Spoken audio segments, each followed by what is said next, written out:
जंग में सबसे घातक शत्रु वो होता है जो छिप कर वार करता है, क्योंकि उसके प्रहार से बचना बेहद मुश्किल होता है।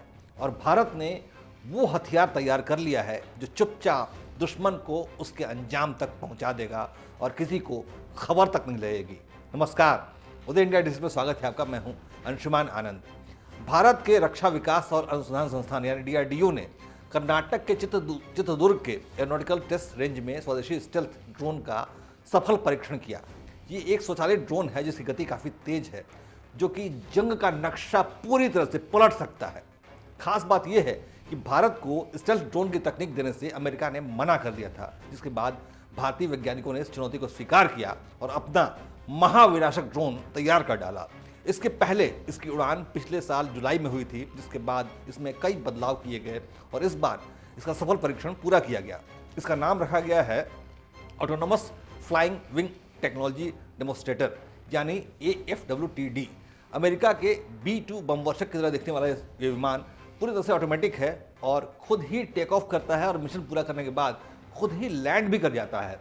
AFWTD की यह उड़ान भविष्य के मानव रहित विमानों के विकास की दिशा में बेहद ही महत्वपूर्ण उपलब्धि है। ये देश की रक्षा व्यवस्था को लेकर एक बड़ा कदम है। इस पूर्ण स्वदेशी ड्रोन का निर्माण बेंगलुरु स्थित एरोनॉटिकल डेवलपमेंट एस्टेब्लिशमेंट यानी ADE ने किया है।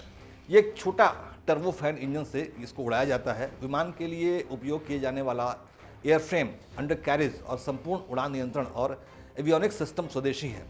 इससे महत्वपूर्ण सैन्य प्रणाली के रूप में भारत के आत्मनिर्भर भारत का मार्ग भी प्रशस्त होगा। भारत के स्वदेशी स्टेल्थ ड्रोन में कावेरी इंजन का प्रयोग किया गया है, जो कि भारत का कई दशक पुराना प्रोजेक्ट था।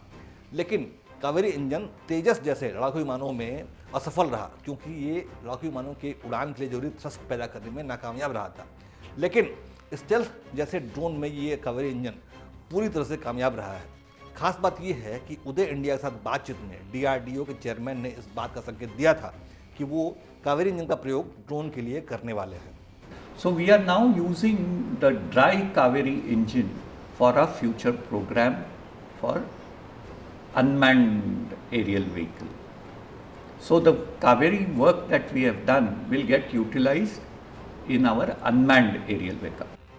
तो सुना आपने, डीआरडीओ के चेयरमैन महोदय ने आपदा में अवसर तलाश लिया, यानी कावेरी इंजन के फेल होने के से जो इतनी की आलोचना हो रही थी, उसका इस्तेमाल करके उन्होंने एक घातक हथियार बना दिया। भारत के स्वदेशी स्टेल्थ ड्रोन को एक गुप्त हथियार के रूप में विकसित किया गया है।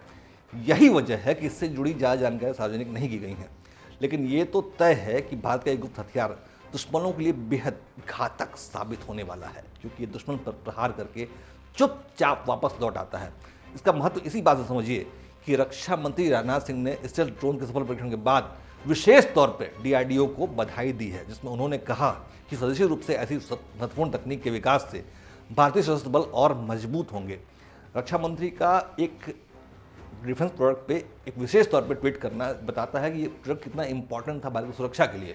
हालांकि स्टेल्थ ड्रोन भारतीय सेनाओं को 2025 से 26 तक ही मिल पाएगा, क्योंकि इस पर कई स्तर का काम होना अभी बाकी है। लेकिन इस स्वदेशी स्टेल्थ विमान के निर्माण से ये साबित हो गया है कि विश्व स्तरीय हथियार निर्माण में भारतीय वैज्ञानिकों को महारत हासिल होती जा रही है और जल्दी ही भारत की सैन्य ताकत का लोहा पूरी दुनिया मानना शुरू कर देगी। जय हिंद, जय भारत।